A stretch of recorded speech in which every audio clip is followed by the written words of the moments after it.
All right, let's get right into it. Today we're breaking down a pretty chilling hypothesis that comes from a document called the Sumter Protocol.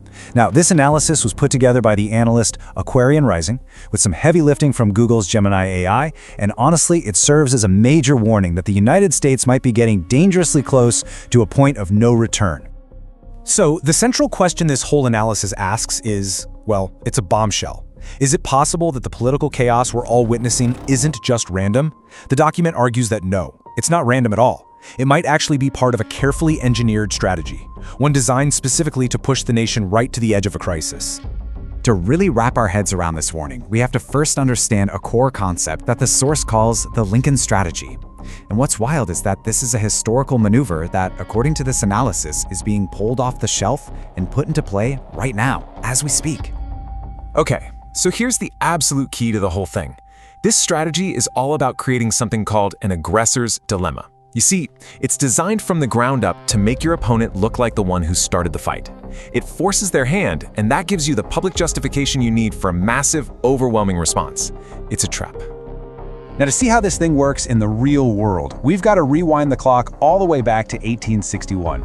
The source we're looking at argues that President Abraham Lincoln used this exact playbook to kickstart the First Civil War, and the whole thing hinged on one single federal outpost, Fort Sumter.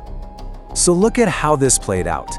By framing his mission as purely humanitarian, saying he was just sending food, not guns or soldiers, Lincoln masterfully trapped the Confederacy. It was genius in a way. If they let the ships through, their whole claim of being a new sovereign nation would look like a total joke. But if they fired on a so-called humanitarian mission, well, then they'd be painted as the bad guys, the aggressors. They chose to fire, and in that single moment, a deeply divided North suddenly became united for war. Okay, now this is where the analysis takes a really unique turn and introduces its most controversial tool, astrology. But, and this is so important, it comes with a crucial disclaimer you see on the screen. The source is not using astrology to predict the future. That's not the goal. Instead, it's being used as a tool to find repeating patterns and cycles in history. Think of it less like a psychic's crystal ball and more like a historical weather map, showing us when similar storms have gathered in the past. So the source identifies a very specific astrological signature for the day the Civil War began. As you can see here, you've got Mars, the planet of war, lining up perfectly with Uranus, the planet of revolution. The sun was at the absolute last degree of a zodiac sign, which is interpreted as a symbolic death, in this case, the death of the old Union. And you had Saturn representing authority in a direct high-conflict angle with Uranus. I mean, all the ingredients for a revolutionary war were right there in the sky. And here is the core of the argument. The Sumter Protocol claims this exact historical and astrological playbook is being set up to repeat itself. Only this time, a new city has been cast in the role of Fort Sumter, Minneapolis. The source draws a direct one-to-one parallel here. It suggests that a hypothetical Operation Metro Surge, which would be a massive deployment of federal agents into a city like Minneapolis, is designed to serve the exact same purpose as Lincoln's resupply mission. It's meant to be seen as an intolerable occupying force, specifically engineered to provoke a response. The document then lays out these forensic analyses of two theoretical killings by federal agents, arguing that they weren't defensive actions, but deliberate, calculated provocations. It points to Renee Good, an unarmed civilian, being shot from the side while driving away from a checkpoint, and Alex Presti, a legally armed veteran, being shot 10 times in the back while he was already pinned to the ground. The source claims these events were engineered to do one thing: radicalize the population. And boom, there it is again. This creates the exact same trap as in 1861. The governor's completely backed into a corner. What does he do? Does he just stand by and allow federal agents to operate with total impunity in his state, making him look completely powerless? Or does he intervene with the National Guard, an action that could instantly be branded as an act of insurrection, justifying a massive federal military response? It's a lose-lose. This is where the source uses its astrological framework to make an even bolder claim that these two moments in history, 1861 and 2026, aren't just similar, they're celestially linked. It's like they're 2 points in the same recurring cosmic cycle. History isn't just repeating, it's rhyming. Now, to make this connection, the analysis makes a very specific choice. It completely avoids the common tropical zodiac, that's the one you see in newspaper horoscopes. The source argues that system isn't really astrological at all because it's tied to the Earth's seasons, not the actual stars in the sky. Instead, it uses the sidereal zodiac, which is aligned with the fixed star constellations, arguing this is a much more accurate way to map these huge, long-term cycles of history that affect entire nations. So according to this document, 2026 is a moment of just unprecedented national vulnerability. You have 3 massive, disruptive cycles all hitting at the exact same time. The 84-year revolution cycle, which was active during the American Revolution and the Civil War, the 248-year power cycle, which the US is going through for the very first time, and the 50-year core wound cycle. It is, by all accounts, a perfect storm of astrological pressure. But, and this is a huge but, the analysis points to one absolutely critical difference in the astrological weather between these two eras. It all comes down to the relationship between Saturn, the planet of structure and authority, and Uranus, the planet of revolution and chaos. And this one single difference is what leads to the source's most alarming and, frankly, its most urgent conclusion. This, right here, is the absolute core of the warning. You see, back in 1861, these two planets were in what's called a square, a really tense 90-degree angle that represents irreconcilable conflict.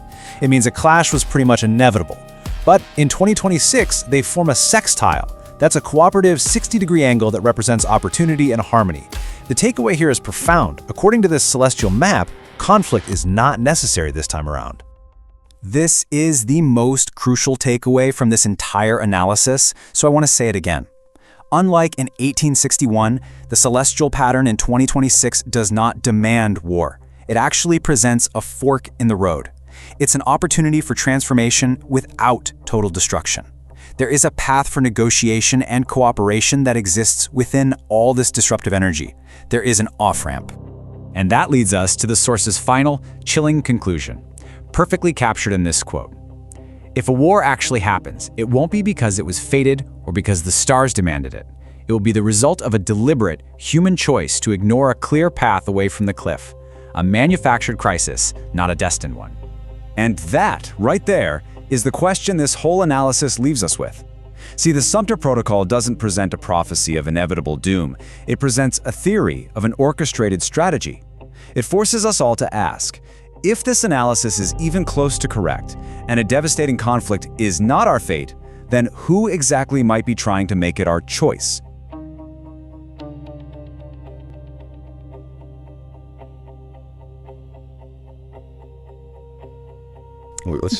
Let's just dive right in.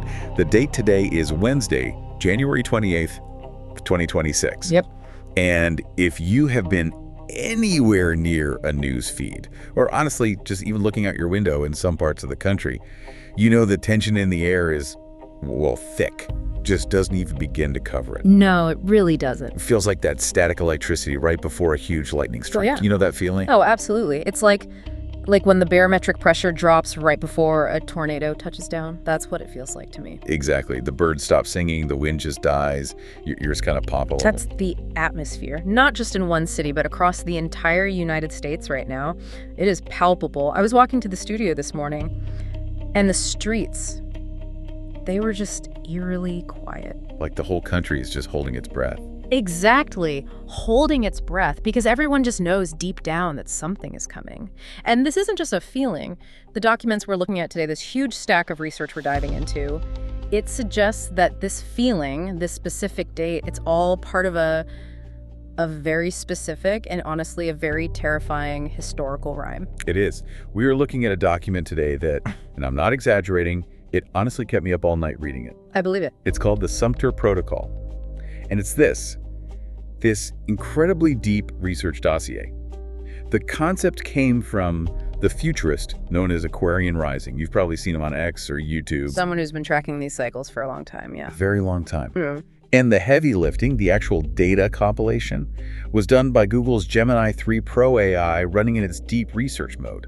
Which can cross-reference just incredible amounts of data. And the premise, Yeah. the central thesis here is just, it's a bombshell. Yeah. That the United States isn't just divided, we are way past that. We're not just arguing at Thanksgiving dinner anymore. Not at all. The thesis is that the country is being strategically, mathematically, maneuvered into a kinetic civil war. And that's the key word right there, maneuvered. Not just stumbling into it, not just sleepwalking into it, which is what a lot of people think. Right. The source material here is arguing that we are watching a replay of a very specific historical playbook. They call it the Lincoln strategy, or sometimes the aggressor's dilemma. And what makes this so urgent, and frankly, this is why we're rushing this deep dive out today, is that the dossier combines a forensic analysis of what is happening on the ground in Minneapolis right now, The real-world violence. with a sociological breakdown of the political shifts, and then it overlays it with something you might not expect, a really high-level astrological audit. And we really need to pause on that, because before anyone rolls their eyes at the word astrology, we have to clarify what we are doing here. Yes,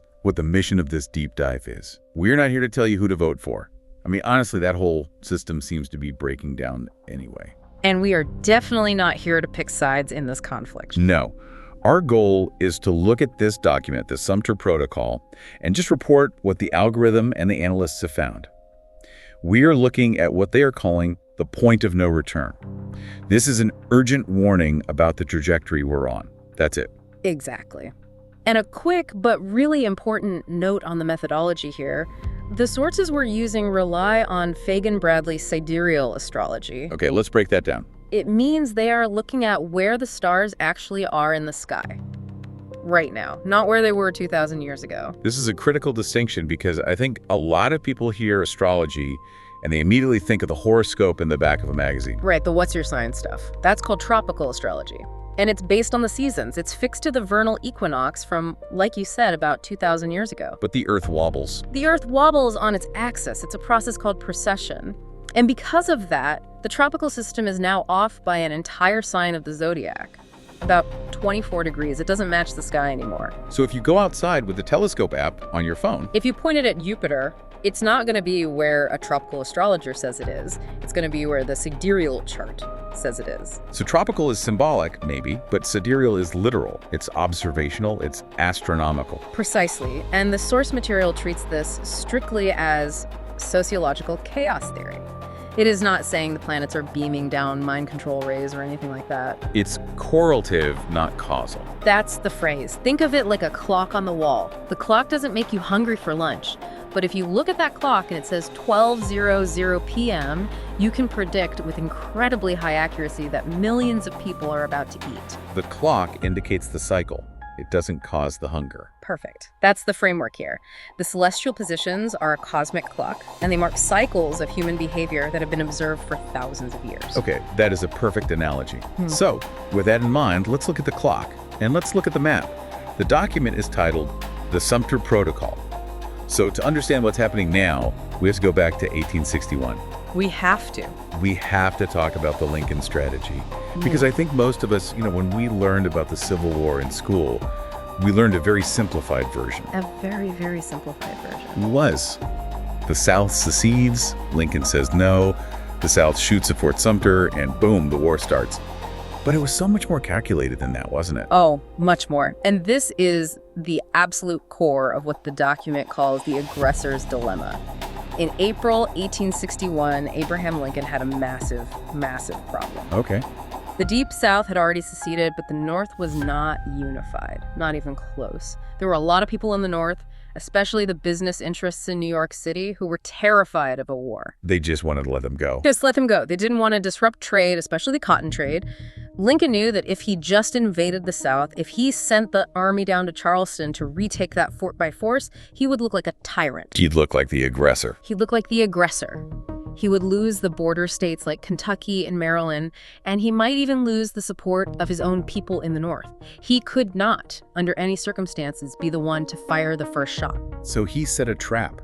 A brilliant, terrifying trap. He did.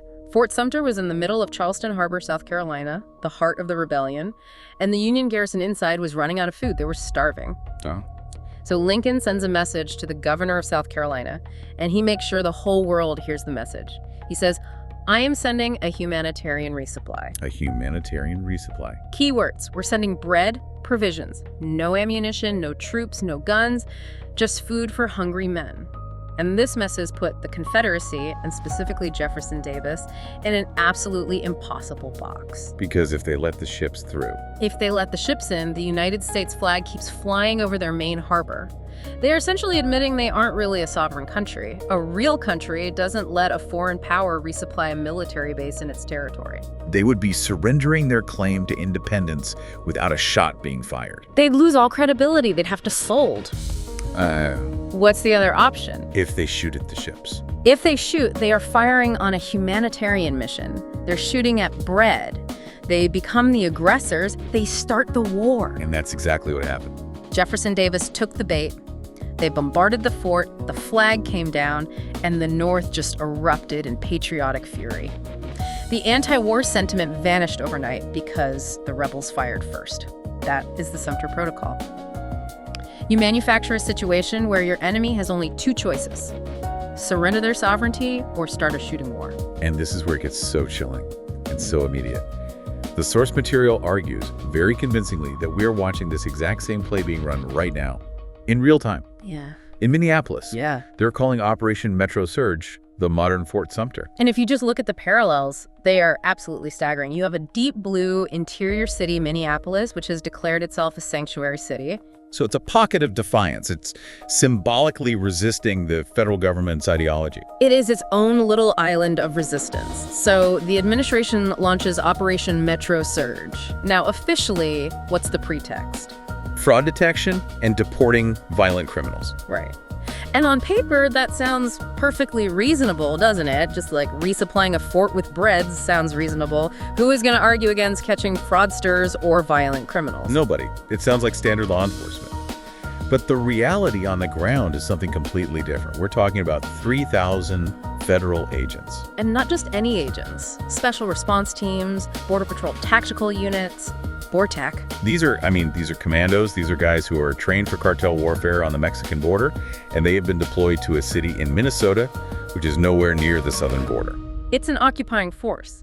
The dossier points out that the sheer number of agents, the way they're operating with roving patrols, checkpoints, serving administrative warrants at gunpoint, it's all designed to be completely intolerable for the local population and the local government. So you're just driving to work in Minneapolis, there's snow on the ground, and suddenly there's a checkpoint manned by federal agents in full tactical gear with armored SUVs. Every few blocks. It is a visual and a physical challenge to the sovereignty of the state government of Minnesota. And this creates the exact same trap for Governor Walz that Lincoln created for Jefferson Davis. I see it. It is the exact same dilemma. If Governor Walz does nothing, What happened? he's letting federal agents just occupy his largest city. He's letting them override his state and local police. And as we've seen, he's letting them kill his citizens with impunity. So he surrenders his state's sovereignty. He looks impotent to his own base. He's basically admitting that his sanctuary declaration was just empty words. Exactly. He accepts that the federal government is the supreme authority and that his state's laws are meaningless. But what's his other option? Option B. What if he resists? What if he uses the Minnesota National Guard to block these federal agents? What if he orders the state police to start arresting federal agents who are setting up what he sees as unconstitutional checkpoints? They were committing insurrection. Boom!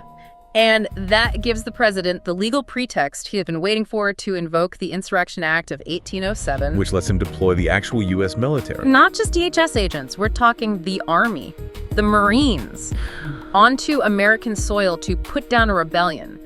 Walz effectively fires first, and the Union, in this case the federal authority, is completely justified in bringing the hammer down and crushing him. It is the Sumter Protocol, line for line. They're just waiting. They're poking the bear, just waiting for it to swipe back so they can shoot it. Exactly. But there's another layer to this trap, too. It's not just military. It's economic. Right. The sources bring up the moral tariff of 1861. Yes, and they compare it to what's happening right now with the funding freeze. This is so critical because wars are almost never just about ideology. They are always about resources. Follow the money. Always. In 1861, the moral tariff was this huge protectionist tax that really helped northern industry, but it absolutely strangled the southern agrarian economy. It was economic extraction. The South felt like they were being bled dry to pay for a government that didn't represent their interests at all. And today, We have the funding freeze on sanctuary states. It's the same principle. The administration has frozen all non-essential federal funds to states like California, New York, and Minnesota. We are talking about highway funds, education grants, emergency relief money, billions and millions of dollars. But the people in those states are still paying federal taxes. Of course they are. A citizen in Minneapolis is still seeing federal income tax and Social Security deducted from their paycheck every 2 weeks. So you have a situation where blue states, which, by the way, have historically subsidized the red states, are now having their wealth extracted, but they're getting absolutely nothing back in return. It's taxation without representation? Or maybe taxation as punishment. It's a modern tariff. It is designed to squeeze them until they break.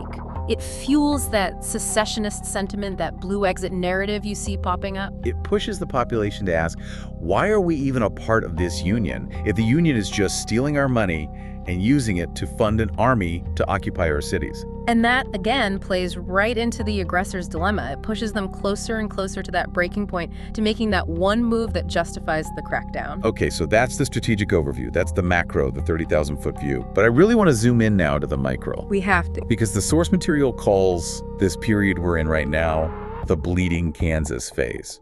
And for anyone who needs a refresher, Bleeding Kansas was that period of absolutely brutal guerrilla warfare before the Civil War officially started. It was nasty, it was personal, it was bloody. And we are seeing that blood in the streets of Minneapolis right now. The dossier provides a forensic analysis of 2 specific incidents that are serving as the provocation. And I have to warn you, the details here are extremely graphic, but they are essential to understanding why the temperature is this high. We can't just gloss over this stuff. No, this is the reality on the ground. Let's start with the first case. Renee Nicole Good, January 7, 2026. This is the one that really lit the fuse. It is. The official narrative from DHS, the story that went out on all the wires, is that she was a domestic terrorist who used her vehicle as a weapon against federal agents. That is the narrative. But the forensic reality, according to the independent analysis in our sources, and this is backed by Gemini 3 Pro's AI reconstruction of the scene, it tells a completely different story. Let's start with who she was. Renee Good was a poet. She was a mother. She had stuffed animals hanging from her glove compartment. There was a baby on board sticker on her back window. This does not fit the profile of some hardened terrorist looking to ram a federal checkpoint. No. And then there are the ballistics. This is the part that gets me. The ballistics are damning. The audio analysis from the scene reveals a 345 millisecond gap between shots. What does that mean in layman's terms? It indicates panic fire, a mag dump. It wasn't a controlled engagement where an agent aimed, assessed a threat, and fired. It was a pure reflex. An agent got scared and just pulled the trigger until the gun was empty. But the physical evidence is even clearer, isn't it? It's undeniable. The bullets entered her car laterally, through the side window, the driver's side window. So she could not have been driving at the agent. It is physically impossible. If she were driving at him, the bullet holes would be in the windshield. The fatal shot entered her left temple and exited her right temple. That happens when you are driving past someone, not when you are driving at them. She was trying to get away. She was fleeing. All the evidence points to that conclusion. She was trying to flee a checkpoint. But what happened after the shooting is what turned this from a tragedy into a weapon of psychological warfare. This is the part that's so hard to stomach. Yes. She crashes her car after being shot. She's bleeding out in the driver's seat. A local doctor, a civilian who saw the whole thing from his clinic window, ran out of his building to try and help her, to provide aid. And the federal agents. They formed a perimeter. They pointed their rifles at the doctor and blocked him from approaching the car. They refused to let him provide medical aid.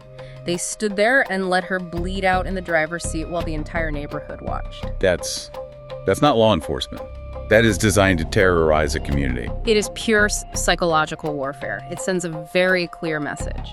We have absolute power over life and death here, and there is nothing your local doctors, your local police, or your local government can do to stop us. It radicalizes an entire community overnight. It creates the grievance necessary for war. It tells people that the system isn't just broken, it is actively hostile to their very existence. Precisely. And then, just a couple of weeks later, on January 24th, Alex Pretty. And this feels like the real tipping point. Yes. This case is different. Alex Pretty, 37 years old. He was an ICU nurse at the VA hospital. a military veteran. And this is so important because he represents the bridge between the working class, the veteran community, and the resistance movement. He wasn't some masked anarchist they could easily demonize? No. He was a guy who served his country. He was a nurse who saved lives. He was at a protest against Operation Metro Surge, and he saw a Border Patrol agent assault a legal observer. It's a 60-year-old woman, right? A 60-year-old woman in a neon green vest that says legal observer.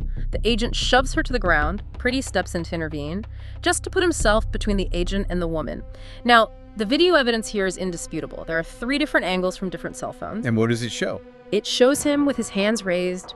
He's holding a phone, recording. He was legally armed. He had a concealed carry permit, but his weapon was holstered and concealed. He never reached for it. He never even made a motion toward it. And they executed him. They deployed pepper spray directly in his face, blinded him, and then a group of them dogpiled him. And while he was pinned to the ground, helpless, under the weight of 3 or 4 federal agents, one of them shot him 10 times in the back. 10 times in the back. There is no tactical justification for that. That is not self-defense. That is not controlling a suspect. That is an execution. It's pure rage. But what followed is almost as important. The narrative warfare. Before the body was even cold. Instantly. Stephen Miller and DHS Secretary Noam were on social media on all the channels labeling him a domestic terrorist. They used the fact that he was legally armed to justify killing him, even though he never touched his weapon. And that, right there, sets a terrifying legal precedent. It implies that political opponents of the administration have no Second Amendment rights.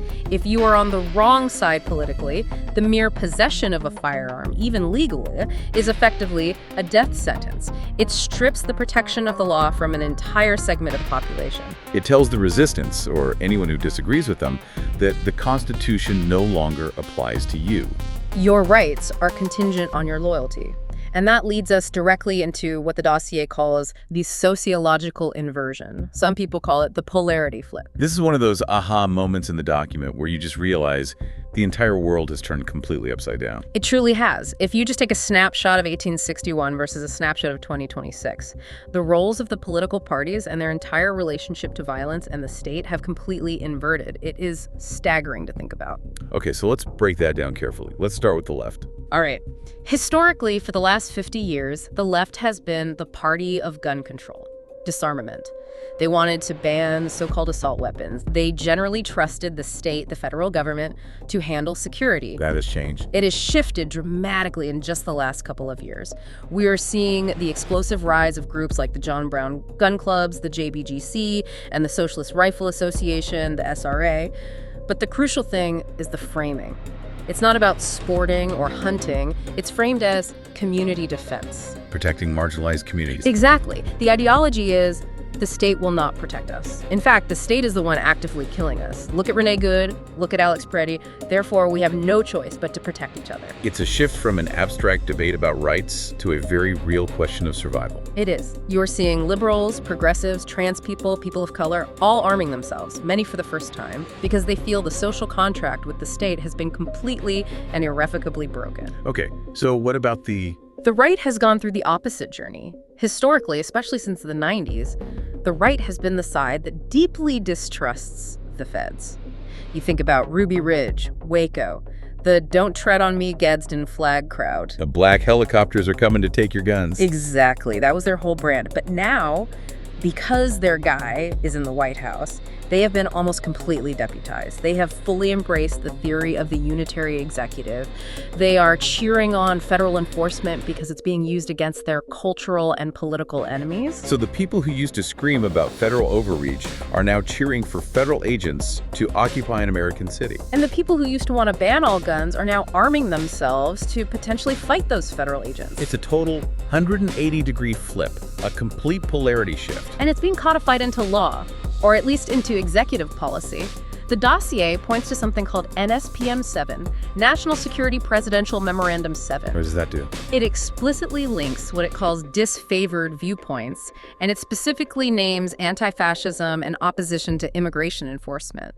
It links those viewpoints to domestic terrorism. It literally makes dissent a security threat. It creates a two-tier justice system. So if a militia member on the right carries an AR-15 to a protest at a state house, he's a patriot exercising exercising his Second Amendment rights. But if a nurse on the left, like Alex Pretty, carries a legally concealed pistol to a protest, he's a domestic terrorist who needs to be neutralized on sight. That legal asymmetry, that just feels unsustainable. You can't run a country like that for very long. It feels like the entire legal framework is just dissolving into pure tribalism. You absolutely can't. And that's why the sources we're looking at say we are at the breaking point.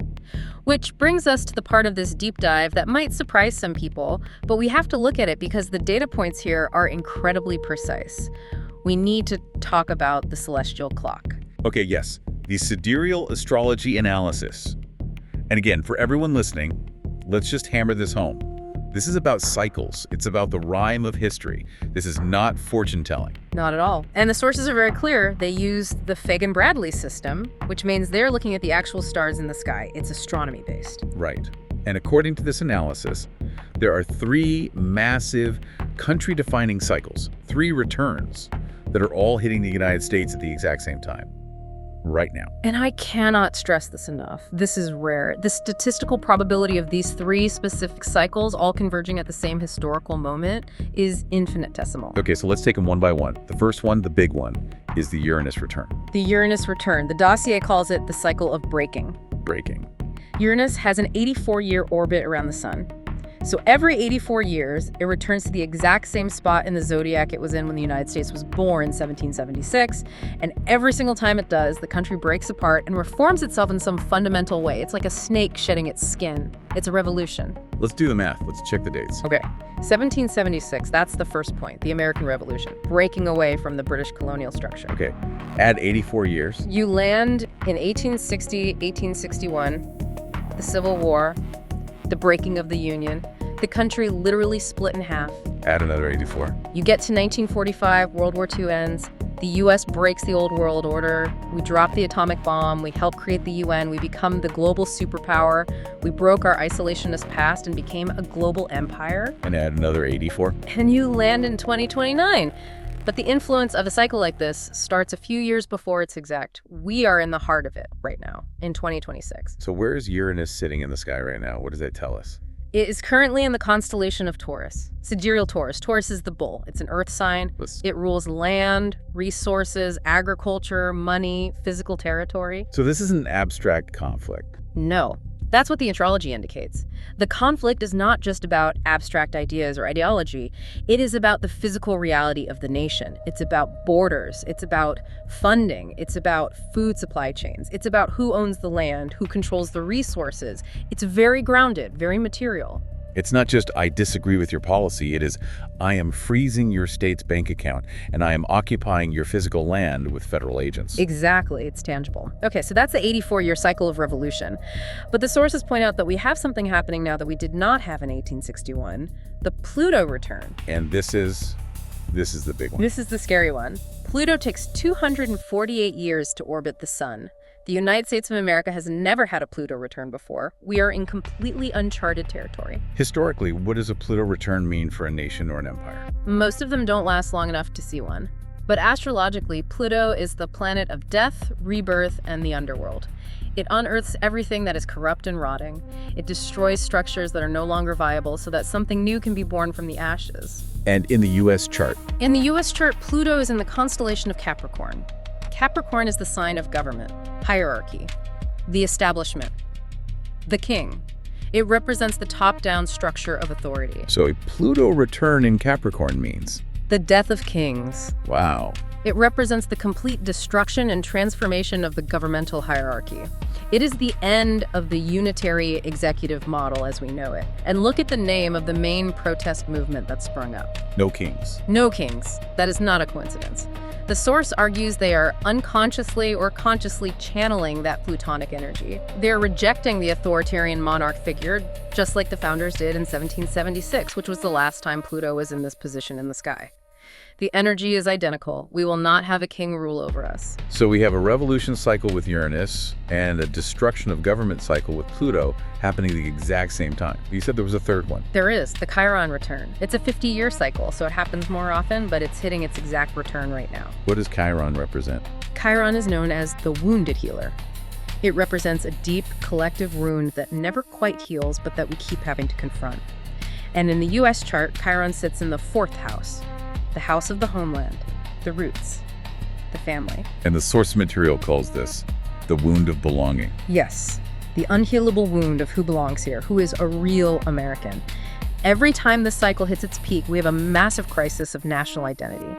And look at Minneapolis right now. Operation Metro Surge is explicitly targeting the Somali immigrant community. The national rhetoric is about mass deportation. The killing of citizens like Alex Pretty implicitly asks the question, are you still an American if you disagree with the president? The wound is being torn wide open. We aren't trying to heal it. We're pouring salt in it. We're trying to define who belongs by force. Exactly. So it's a perfect storm. The breaking of the national structure, the death of the governmental hierarchy, and the crisis of identity are all converging on this one moment in time, 2026. It is, and this is where it gets really fascinating. And frankly, this is the most important part of the entire analysis. There is a significant difference between the celestial weather now and the weather in 1861. Okay. And this difference is crucial for supporting the Sumter Protocol thesis that this is an engineered conflict. This is the rhyme of history section of the dossier. How does 2026 astrologically compare to 1860? Well, let's start with what's the same. The constant variable, that's the planet Neptune. In 1860, 1861, and right now in 2026, Neptune is in the constellation of Pisces, and it's in the 3rd house of the U.S. chart. The 3rd house is the house of communication, right? Media information. Exactly. And Neptune is the planet of dreams, fog, illusion, and deception. So when Neptune is in the house of communication, shared reality dissolves. In 1860, that meant You had the North and the South reading completely different newspapers and pamphlets, believing completely different sets of facts. The South genuinely believed the North was going to incite slave rebellions to murder them in their beds. The North believed the South was a barbarous, evil tyranny. There was absolutely no shared truth. and in 2026. Algorithmic social media bubbles. Narrative warfare. Deepfakes. You see a video of a protest, I see a video of a riot. We are living in two completely separate, algorithmically curated realities. The government appears dreamlike or deceptive. It's the fog of war before the war has even officially started. So that part of the equation is exactly the same as 1861. We can't talk to each other because we don't even agree on what is real. Okay, so that's the constant, the communication breakdown. What's different? This is the key. The key difference is the geometric aspect between Saturn and Uranus. Okay, remind us. Saturn is structure, law, the status quo, the container. Uranus is revolution, change, the lightning bolt that shatters the container. So how they relate to each other is critical. It's everything. In 1860, Saturn and Uranus were in a square aspect to each other. That's a hard 90-degree angle of conflict. It means friction, blocking, pressure with no release valve. The analysis is that war was astrologically compelled. It was inevitable. The forces of structure and revolution were in a deadlock they could not escape. The only way out was for one to break the other. So what's the aspect today? Today, in 2026, they are in a sextile. That is a harmonious 60-degree angle. It represents opportunity, cooperation, flow. Wait a minute. The stars are saying we could actually work this out. They are saying that structure and revolution can work together right now. A sextile means that war is a choice. It is not astrologically inevitable this time. The cosmos is not forcing our hand. Which brings us right back to the Sumter Protocol thesis. It's the linchpin of the whole argument. If the stars aren't forcing a war, but we are rocketing towards one anyway. Then it is being engineered. That's the smoking gun, according to the source.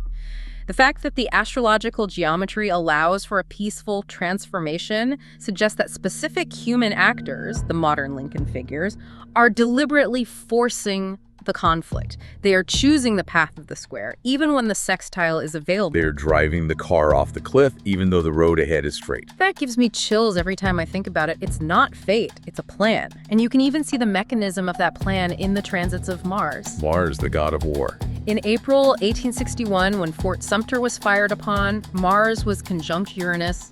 The god of war met the spark of revolution. Boom, kinetic war, an explosion. And what about this year? Back in January. In January 2026, when Operation Metro Surge was really ramping up, Mars was conjunct Pluto. And Pluto in this context is? Pluto in the second house of the chart is about wealth, resources, economic power. So the trigger right now is economic. It's the funding freeze. It's the moral tariff phase. We haven't hit the Sumter kinetic phase yet. We are in the economic strangulation part of the plan. So, the big question is, when do we What does the trajectory look like from here? Because if this is a plan, there must be a schedule. The dossier points to a very, very specific date to watch, March 28, 2026. The day of the National No Kings protest. Yes, the organizers are projecting 9 million participants nationwide. Coordinated protests in Washington, D.C., New York, Minneapolis, Los Angeles, all the major hubs. The source material calls this date the singularity. And what's happening in the sky on that day? On that day, Saturn makes a perfect sextile to Pluto. Okay, interpret that for us. Saturn, the state, structure, and Pluto, power transformation, are making a harmonious cooperative aspect. This is not the day the shooting war starts. This is the day of the structuralization of the resistance. What does that mean? It means this is the moment where the No Kings movement stops being just a protest and becomes a functional counterstate. It's the moment of political secession. It's the day where the blue state governors and the protest leaders most likely formalize their own compact. They create a parallel structure of governance in defiance of the federal government. So March 28th is when the divorce papers are officially filed. A very good way to put it. So when do the plates start getting thrown across the room? The kinetic window, according to the analysis, opens in June and July of 2026. Why then? That is when Mars, the trigger, moves into Taurus and approaches that Uranus return point. That is the astrological signature for the first shot. If the administration is going to provoke a full-blown shooting war, or if the resistance is going to finally snap and take the bait, that is the window. That is when the Sumter moment is most likely to happen. And if it does happen, are we looking at a quick skirmish? A few weeks of unrest that blows over? The charts say absolutely not. Mars goes retrograde in early 2027, right in the middle of all this. And Mars retrograde is? Mars retrograde is nasty. It means the war turns inward. It suggests internal fighting, mutinies, military units fracturing. It means the conflict gets bogged down in a long, slow, grinding war of attrition with no clear front lines. The analysis concludes that the Union, as we currently know it, is structurally insolvent. It cannot hold together in its current form. If we enter that kinetic window in the summer, we are looking at years of struggle, not weeks. Okay, wow. That's a lot to process. It is. It's a very heavy forecast. But we have to remember the sextile. Right. The choice. It's still a choice. The Sumter Protocol is a trap. It only works if the target reacts in a predictable way. It relies on governor walls or the John Brown gun clubs or some random protester taking the bait and firing that first shot. The Lincoln strategy only worked because the South fired on Fort Sumter. If they hadn't, Lincoln would have had no mandate for war. So the ultimate warning here from this document is don't take the bait. The warning is that the mechanism of provocation is active and it is escalating. We are being goaded into violence to justify the use of total force against us. But the stars say there is still an off-ramp, even if it's getting narrower by the day. The No Kings movement has to find a way to become a viable counterstate without becoming the aggressor. That is the incredibly fine needle they have to thread. I want to leave everyone with a final thought from the source material that really it stuck with me.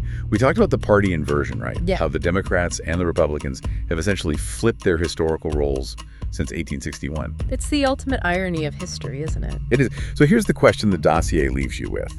If the Union, the federal government, is now the force of authoritarian enforcement, using the military to crush dissent and occupy its own cities, and the rebels are the ones fighting for local sovereignty, human rights, and community defense, then who are the good guys and who are the bad guys this time? And is the Union, this specific version of it, is it even worth preserving if the price is the Sumter Protocol? That is the question of the century. And as we head toward March 28th and the summer beyond, every single American is going to have to answer that for themselves. We will be tracking this very closely as we get nearer to that date. For now, stay safe, stay aware, and keep your eyes on the stars and on the streets. This has been The Deep Dive. Take care, everyone.